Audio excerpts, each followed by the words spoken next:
This season is brought to you by the Working Garden Project. Did you know that 74% of employees struggle to disconnect from work? The significant percentage say that their job negatively impacts their mental and social well-being. And many employees are considering leaving jobs that don't support their overall health. They need solutions. And based on all the positive benefits that we know that can come from nature, nature can be one of them. The Working Garden Project is a nationwide effort to bring the benefits of nature and communal gardening to workplaces across the country. To learn more about how to bring the Working Garden Project to your company, head to workinggardenproject.com. Whether your company is big or small, the Working Garden Project has solutions to create more happiness, engagement, and productivity in the workplace. Again, that's workinggardenproject.com.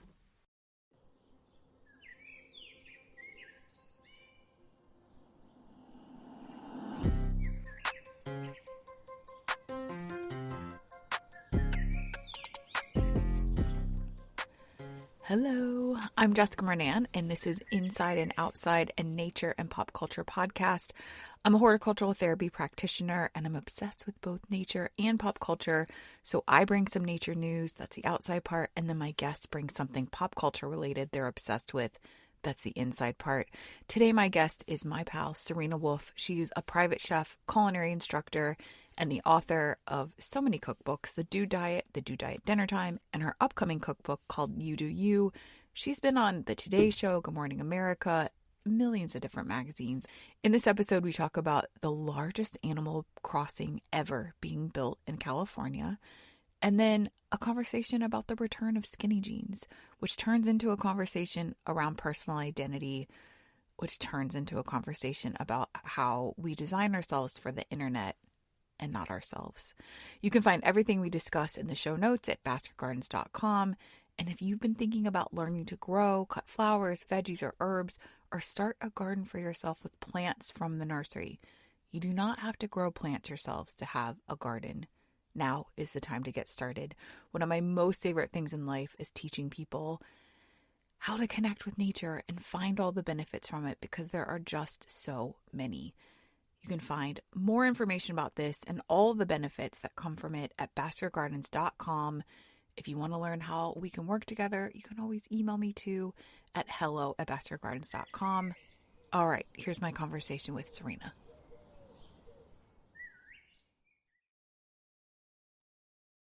Serena Wolf, welcome to the podcast. Thank you for having me. I'm so excited. Me too. So on this podcast, we share inside and outside things. We always start outside with a little nature news. I know that you live in New York, but to me, you're a California girl, right? Yes, 100%. Okay. Born and raised. Okay, born and raised. So I brought a California nature story to you, and I'm very curious to hear what you think about this, if you heard about this. So California right now, it's supposed to be complete in fall of 2026. They are building the largest wildlife crossing in the world. It's called the Wallis Annenberg Wildlife Crossing. And they have been working on this for a really long time. And essentially what it is, it's the Santa Monica Mountains. It just has all of these species, plant species. It says 1,000 plant species, 26 distinct natural communities, freshwater, aquatic habitats, all of these bobcats, coyotes. But what happens is a lot of them, because they live right near one of the busiest highways in the world, freeways, the 101, they get hit a lot. They're not able to cross. They're not able to connect to the other side, which is a problem for a lot of reasons. Obviously, the fact that they're dying, but then second, it's eliminating these species because they're not able to go across. They're not able to mate. And I don't know if you've seen images of this. It is so beautiful and fascinating. And as someone from California, I want to get your take on this. I think this is incredible. Okay, so you were actually... Spoiler, listeners. Jess actually told me about this, and then I went down a brief rabbit hole before we talked, but I can't visualize it. And like I where think it is? like, I just can't visualize how they will cross in the sense that, like, well, it's can you essentially describe how this works? Yeah, sure. And I will include this in the show notes. It's really cool. They're making a documentary about it. If you look at the images, it's essentially like an overpass, right? Yeah. Over the highway, but it's just full of plants and vegetation. So the animals will be able to cross over this overpass over the highway. Oh, wait. Okay. Now I can see it. People need to go. I don't know. The pictures weren't loading because I didn't have internet. So I was just reading about it. Okay. Wow. This is wild. So it's kind of like since you live in New York, if you've ever been to New York, you see the High Line, it's like the right? High Line. Yeah. Yes. But for animals, a real animal crossing. This is incredible. I'm a little worried about if it's going to affect traffic and that people are going to be rubbernecking to try and get a glimpse of the animals crossing. I mean, you won't be able to. It's above you, but I wonder what the line of sight is if you're quite far back on the highway. Right. Yeah, And I think just based on the images, I kind of feel like they might be building the vegetation up a little bit.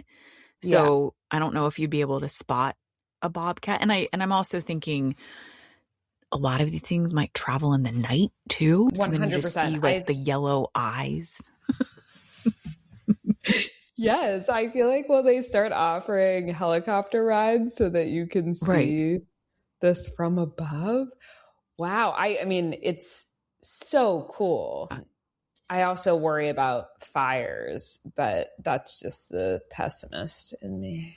Yeah. And I mean, I think, that was also in a couple of the articles I read, is that because of the fires, it makes it even harder for these animals to exist. So having this crossing will be able to help them escape maybe if they needed to.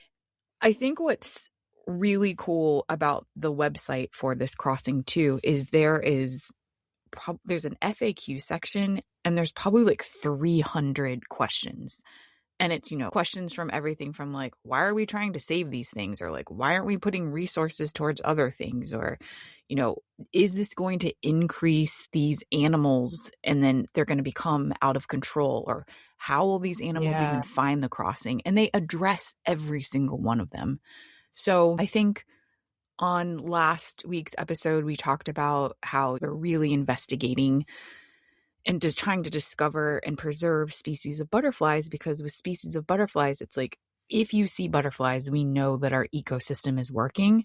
And they're sort of saying the same thing with this bridge, is like, a lot of these animals die.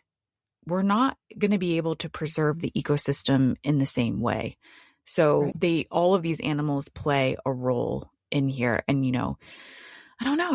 I think there's obviously some pushback because it's like, why are we not helping people instead of animals? But I think everything just kind of goes hand in hand. Interconnected. Yeah. Yeah. Wow. So, this is honestly giving me hope. We don't see a lot of super hopeful news these days. So this is a thrill just looking at these pictures. Great. Yeah. The pictures to me, they took my breath away. I was like, what? Yeah. Like, it's just so beautiful. And, California is also not the first place that's done this. They have a lot of these wildlife crossings in other places. This will just happen to be one of the largest because the 101 is just, such a large, fast-paced space. So they've seen a lot of success with other places doing this. So I hope it has the same success there. Me too. Okay, so we are moving on to your pick for your inside pick. Every single podcast, I talk outside, and then my guest chooses an inside obsession. And the categories are TV, book, or movie, internet gossip you must discuss, fashion, food, some other trend that you love or hate, or wild card. What are you bringing today? I'm bringing fashion after spending far too much time coming up with things in all of these categories, which I now desperately need to talk about. But today I thought we could discuss, mostly because I'm very curious to hear your thoughts, but skinny jeans seem to be coming back. Hmm. I see Yes. this from my extensive use of the internet, Okay. but I also have seen it in some magazines. I still read fashion magazines, but I am, just to let my opinion out first, I am concerned about this. And I say this Okay. as somebody who wore skinny jeans for, I don't know, 10 years, almost exclusively. I remember my very first pair of skinny jeans. I got them my freshman year of college. They were 7 for All Mankind. Oof. Yeah. They were very high rise. And an unfortunate sort of medium wash where it was lighter on the thighs, which nobody wants. And I wore them. My favorite way to wear them was with a long turtleneck sweater, which is still my preferred top of any kind. And then on top, so I would wear the turtleneck untucked so that it came to like just below the pockets of the jeans. And then I had this turquoise suede oversized belt with a silver buckle that I would wear on top of the sweater just below my very large boobs to create a very interesting proportion. Silhouette. Yeah, the proportions were a choice.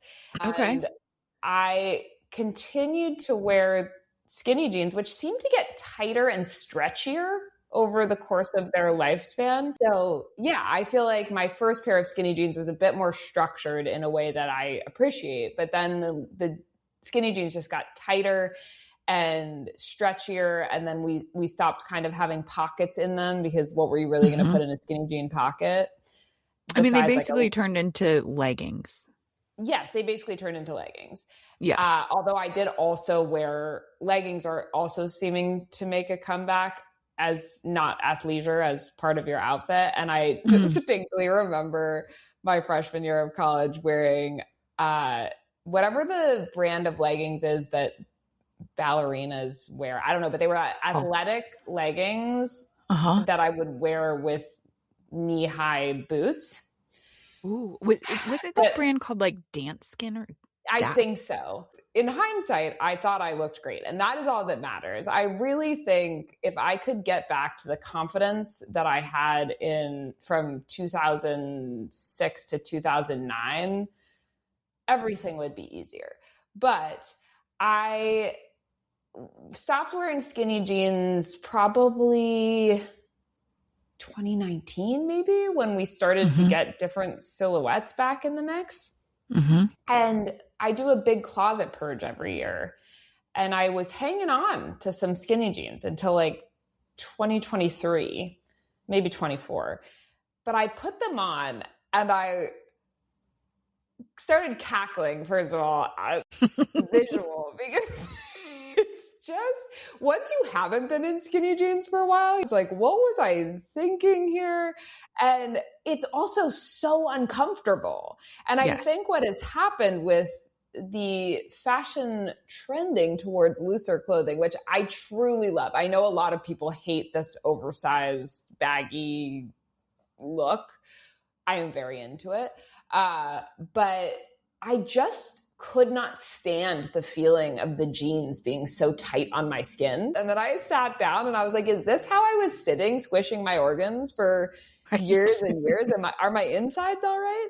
And like that feeling of like your vagina lips, like maybe feeling weird. 100%. And I feel like I had to give myself sort of a pledgy with my underwear. It just, in order for the to not have VPL in the back, because you had to get the thong above the pockets. Otherwise it just created weird, very noticeable and very bad lines. And everything about it just was wrong. But I am so fascinated by the fact that I wore these seemingly without issue or panic about my camel toe for so many years, a full decade of my life. And now I will never go back. Like I cannot do that again. And I'm curious to know how you feel about this, because there are other trends like peplum that are not suited to my body type. I did wear them the first time around. I had a lot of peplum and those chunky J. Crew necklaces. And I think because in my late teens and honestly through most of my 20s, I feel like I hadn't really nailed down my personal style. I feel like I really didn't lock into that until I was maybe 30. And now with something like peplum and skinny jeans, I'm like, fool me once. Right. But I just am so comfortable saying aloud, I will not go back. So wow. I have so many things to say. Okay, please share. Okay. I was holding out my hands to count the points. I think point 1, there's never been a fashion trend that's been suited for my body. When you're talking about the peplum, it's just like, I've got, Jess and I share the very large chest. Yes. And that is not suited but to the difference between you and me is I've got the large chest plus the large hips plus the large thighs plus the large booty. 2, the whole skinny jeans are back thing. It's like they were gone because Gen Z told us they weren't cool anymore. I'm tired of sort of the trend cycle also being dominated by a certain TikToker or something telling us what's cool and what's not cool.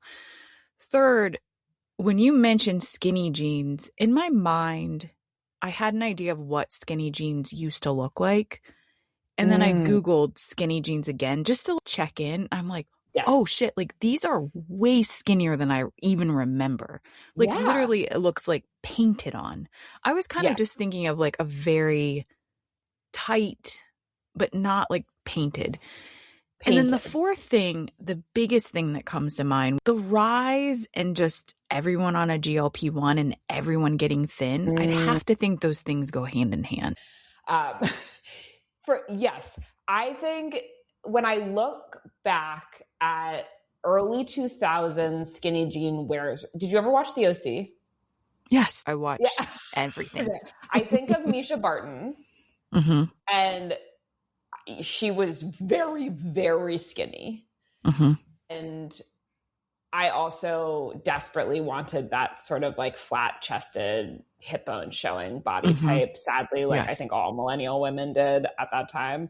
And I think of Rachel Zoe, who dressed all of these girls and wanted them to be that thin, which just stresses me out to think about. This is a whole other Yeah, well, I mean, I don't know if you're watching Beverly Hills Housewives, but Rachel Zoe is on this season. She is? Yes. I mean, she hasn't been on Bravo in like 15, 20 years, but there's a scene that happened last week where they're in a restaurant and everyone's ordering like, oh, I'll have the burrata. And she's like, solid, no dressing. Wow. And I mean, it was a choice for the editors to keep in that moment, right? Totally. It's definitely commentary about the fact that, and I'm not judging Rachel Zoe's body, but she was definitely part of that era of the Nicole Richie, the Olsen twins of like, we are not eating. Extremely thin.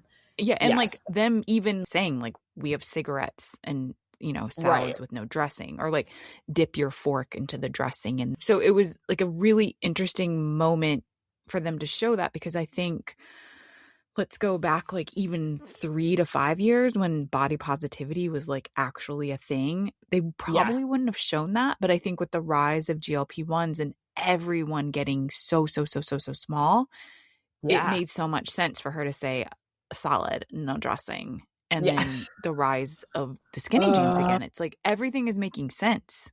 I want to go back to what you said about listening to what, you know, Gen Z thinks is cool.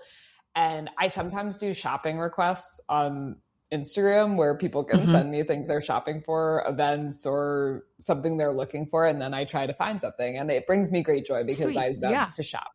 But it always makes me really sad when women my age send in things being like, what are we wearing these days? Like, I know. and I'm like, we are not wearing anything because you're allowed to wear whatever you want and do not listen. I would never have now when we look back, I would not have wanted to take advice on what to wear from the girl wearing skinny jeans with a long turtleneck and a huge turquoise belt. And that was me, the equivalent of taking advice from Gen Z, where there are women of every age who look fantastic in whatever they're wearing. But again, not all members of Gen Z dress the same. However, the big Gen Z trends for a while when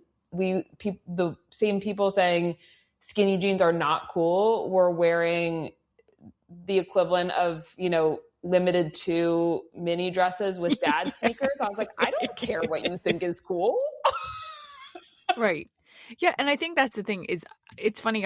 One of my friends is visiting and he and I were talking about how, and I've probably mentioned this on the podcast before, how it drives me nuts when people in their even late 30s and now all of my friends in their 40s, when they utter the words, well, we're old, or like, that's not for us because we're old. I'm like, okay, first of all, don't fucking say that again. And secondly, like, no, like there's a difference between aging and maybe not being interested in something anymore and being quote unquote old. It's like, no, we don't age out of any, it's like, you can wear skinny jeans. You don't have to wear skinny jeans. And I think like the TikTokification and like just all of these voices speaking on trends, I don't really fucking care. Like, I think before we had like, Anna Wintour, Grace Coddington, and like whoever was the editor at Elle and W and all these,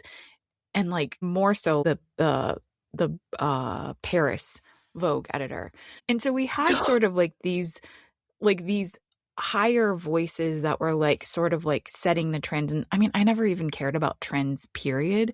But it felt like more fun because it was through like this editor's fashion lens and not like 3 million voices on TikTok. Yes. And I think this all plays into the larger phenomenon of being exposed to too many people's opinions. And this is tangential, but there was this amazing study that talked about happiness over the course of generations and how it has essentially declined with every generation. And part of that is because we are able to compare our lives to more and more people. So our grandparents were really only aware of what their friends and neighbors were up to, right? In terms of how much money they had, how successful they were, what their marriage was like, what they looked like. And it has been easier and easier, it started with our parents' generation, to keep tabs on more people. But for a long time, again, it was really like celebrities that you saw in the media that you were maybe aspiring to or gossiping about or hating on, whatever it was. But it's really only in the past 10 years, 15 years, I guess, but just gets worse and worse because we have multiple platforms now, where if I want to know what the girl who went to preschool with me is doing, I can figure that out. And I also am just exposed through my daily scroll to far more people than our grandparents were exposed to in a year in 10 minutes. And it's wild. And I do think it contributes to a general sort of social malaise that is not healthy for any of us. But I feel like you're so good about limiting your use of social media. And I genuinely think that that is something that most of us should aspire to. But I also think something like skinny jeans, if you are rocking it and happy with it, and I have so many friends who never stopped wearing skinny jeans because they're like, this is what suits my body. This is what I feel comfortable in. And who cares? And I think finding your personal style kind of goes hand in hand with really just getting to know yourself. And I don't know, cheesy turn of phrase, but like kind of stepping into your own power, because there's nothing that feels worse than thinking you should wear something or do something or be something. And I find that to be the most fatiguing thing in my own life. And I have to identify when I go into that mindset of thinking I should do this. So I actually counted it as a small win the first time I saw this wave of skinny jean photos on the internet. And I was like, never again. Yes. Yeah, I like what you were saying. I'm wondering if that, I don't know, I don't think it's the same study, but there's also that, I don't know if it's maybe a theory. I'll find it included in the show notes about how our brains, because like we grew up in tribes and villages, that like our brains don't really comprehend even more than like 100 people. So, yes. Which, you know, they even equated it to like when you watch reality TV, when you have like those parasocial relationships, like those count towards your 100 people, which I'm like maxed out just watching Bravo. So Yeah. I think that I definitely am not on social media. I'm still watching and lurking on things that are online at times, but you're so right. It's that comparison thing. And I think when you were talking about before, it was just celebrities. Okay, so it's celebrities, but it was like, but it's still kind of like out of my reach and it's a little bit unattainable. But now when the girl from preschool is showing off her fancy everything and her makeup closet and all these things, then it even feels like, oh, fucked. Yes. And I think what's really interesting too is I think about this, and this is not remotely judgmental, but I think because of AI too, sometimes when I'm scrolling and it's because my algorithm now shows me a lot of people that I'm not following, right?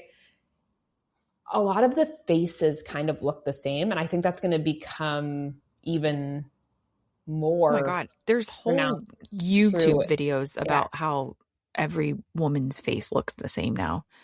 I mean, yeah, and I should say the women that we see look the same, not the woman at the grocery store, like the women we see online. Yes. And I think what I find fascinating is there's this article, I think it was in The Cut, called The West Village Girl. Did you ever read this? I feel like you would love this article, Jess. But it's essentially about how the West Village in New York has been taken over by girls in their 20s. And it was so scathing. And it was talking about how all the girls looked the same and they were all in these same Levi's with white tank tops and slicked back hair. And now all of the shops in the West Village have neon signs in the window. And I hadn't noticed this, right? But then it's confirmation bias. I read the article and now everywhere I look, I notice the neon sign. and the jeans and white t-shirt or tank top uniform. And again, there's nothing inherently wrong with that. I just think that when it comes to trends, there is something liberating about being, and I do think part of it is just age and being like, oh, I don't have to do this. Because I do think that there is this little underlying desire to be accepted, to be cool. And I think when you're younger and you don't really have a strong sense of identity, and some people have an extremely strong sense of identity from a very, very young age. But I think a lot of us take more time to find ourselves. I just think that whenever I see a woman or a man in just a really unique outfit, I'm always like, whoa, they look so cool. When we talk about how everyone looks the same, I think this has just been going on forever. I think we're just more aware of it now. It's just interesting because I always railed against trends, but I think now I'm in a place where I'm like, what is my style? First of all, it's so interesting that you say that because I've always pictured you as somebody who has a very distinct personal style. But I think that's I always picture you in hats and a caftan. So much of that style became because I couldn't wear pants because of my endo. I was like, well, Oh, right. I Yeah. can wear a dress and this is easy. But now that I don't like have those issues anymore after getting my ovaries out, I'm like, what is my style? Because I Yeah. technically Do you want to wear could wear skinny jeans? pants, but like it also feels kind of basic to wear jeans. And I'm in this like weird zone right now of like, what is my personal style? That's so interesting. Yeah. I never thought about the fact that the caftans were dictated by necessity and comfort, Oh my right? God. It was Because just you all look because so amazing in them. oh, well, thank you. Maybe I should go Well, back and to your them. They hats, just, because you have like the most magical hair. So I feel like it just comes, the whole hat thing really works for you, where I aspire to be a hat person. well, see, and I kind of stopped wearing hats when everyone started wearing hats Oh, interesting. because I was like, I don't want to look like, anyway, this is a Yeah, no, whole it's a deep very dive into fascinating, like, identity. no, it really is. I've been doing this big website rebrand, well, Hmm. personal rebrand, but redoing my website too. And it has been such a fun and really difficult and kind of vulnerable process to truly examine what my identity is as a brand, Hmm. and then Hmm. also what I'm most drawn to stylistically. And I think because you have a design background, you've always been really amazing at that, but you also reinvent yourself constantly. Mm. And I Good or bad? feel what? Good or bad that I do that. But yes, go No, ahead. I think always good.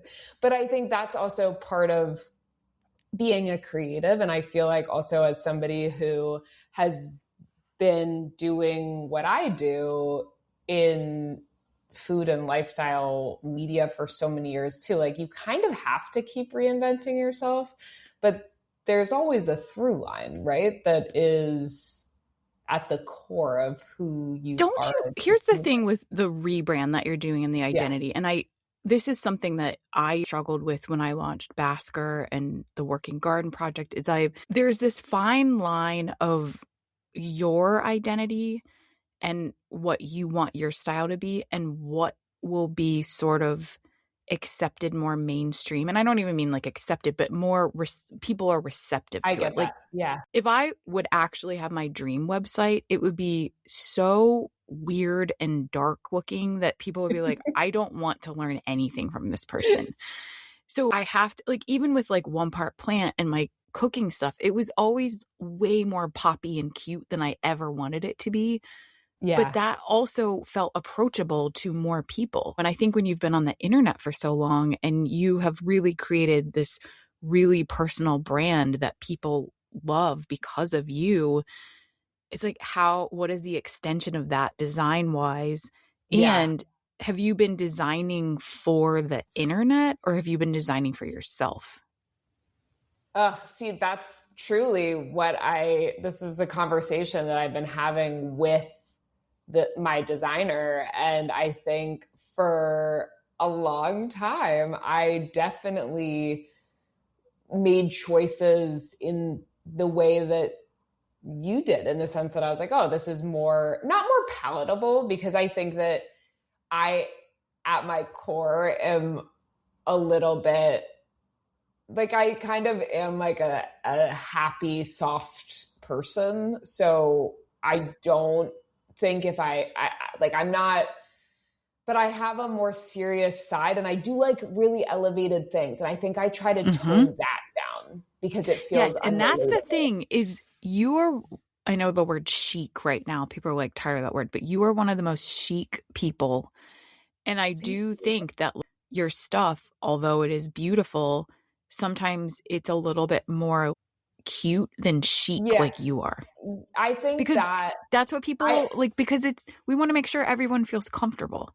yes. And I think that yes, it definitely is a comfortability thing. And it was funny because I showed over Thanksgiving, there was sort of this first round of mood boards. And I was showing them to my family and I was like, I think this one is the most me. And they were like, no, it's not. And they're like, that's the internet version of you. And ooh, so they saw it too. Yeah. And then they chose what the board I ended up going with, which I'm a little nervous about, but it feels like the right direction, was a lot more elevated, for lack of a better term. And I was like, I feel uncomfortable embracing this side of myself. And my brother was like, yeah, but do you just want to spend the rest of your life leaning into like internet blogger design? And I was like, right. No, but I was like, I feel like this direction is more Kelly Wurstler than, you know, I don't want to give an example of something that's not that, lest I offend anyone. But he was like, yeah, but you forget Kelly Wurstler wasn't Kelly Wurstler until she chose to be. Right. I was like, that's such a good point. I'm so glad that you're going in that direction. Thank you. So it's been I cannot wait to see uncomfy, but I'm excited about it. But yeah, it's all well, and it's like, it's only uncomfortable, I think, because you care so much about the people that have bought all your cookbooks and have followed you. Maybe you don't want to disappoint them, or maybe you're like, well, this is the new me and hope you'll like it. And then it feels incongruous with my personality. But I think that we all contain multitudes, right? And so I think that I'm allowed to love really elevated things, but also want I feel like the community that I have online is incredibly varied in terms of age and interests and style. Some people are there for the multitudes I contain, so to speak, but I feel like sometimes people are just there for the one thing they connect with, and that is awesome.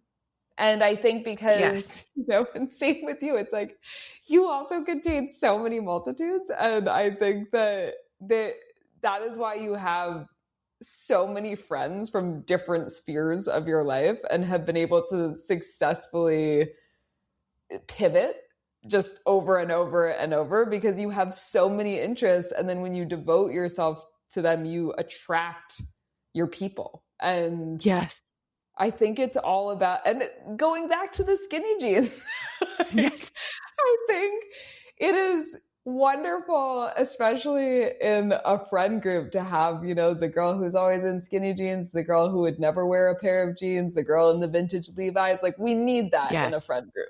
Yes.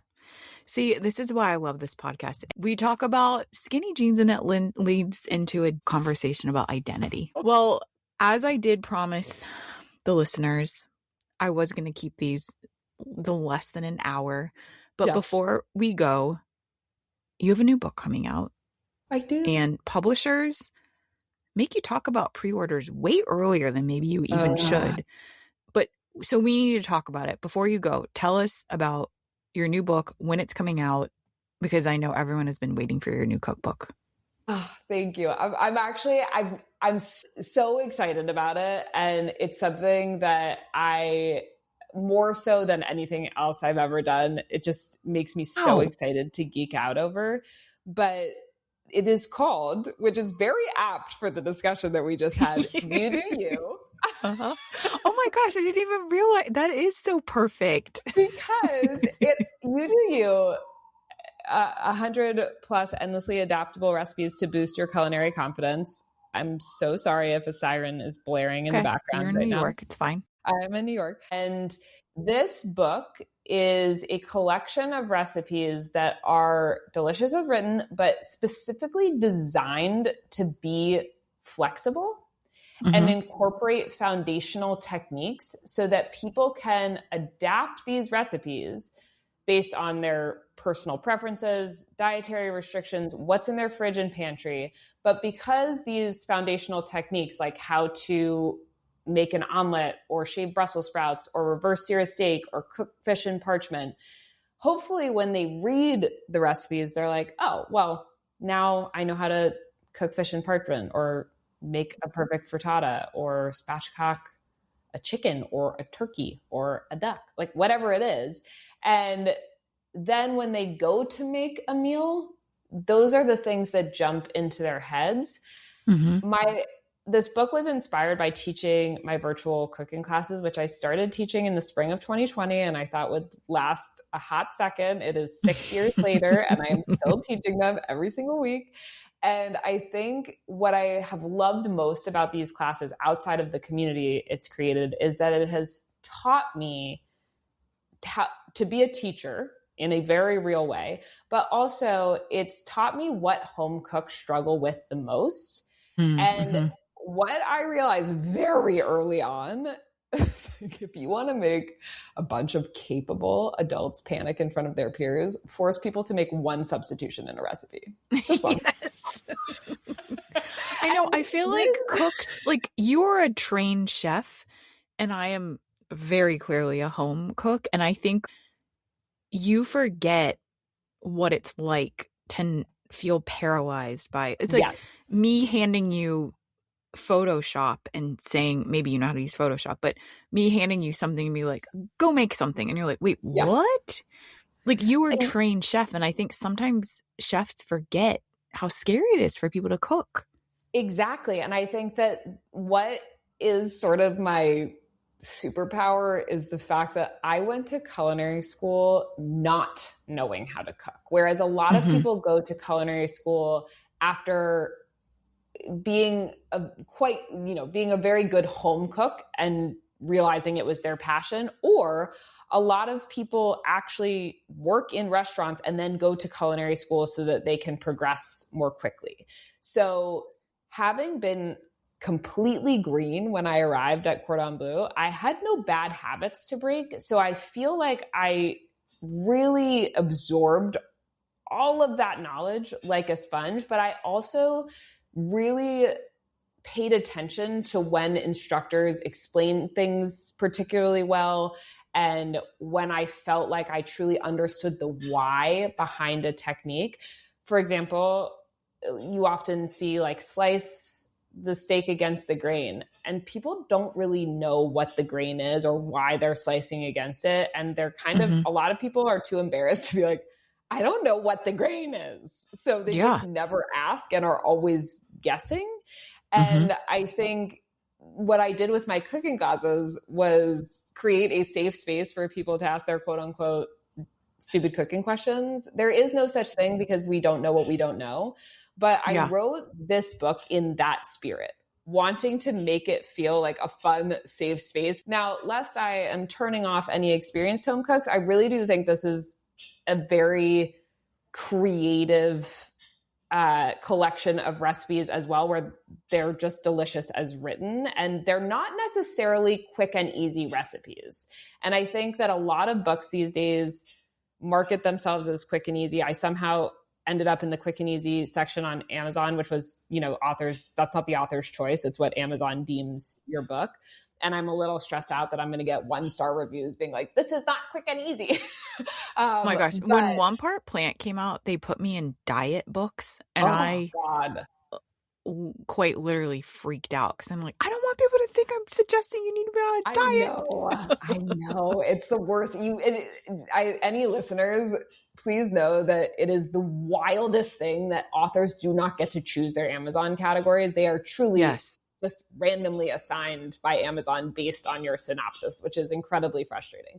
Yes. But this does have a breadth of recipes. There are plenty of recipes that are quick and easy, and those are marked with a quick fix stamp. So do not panic.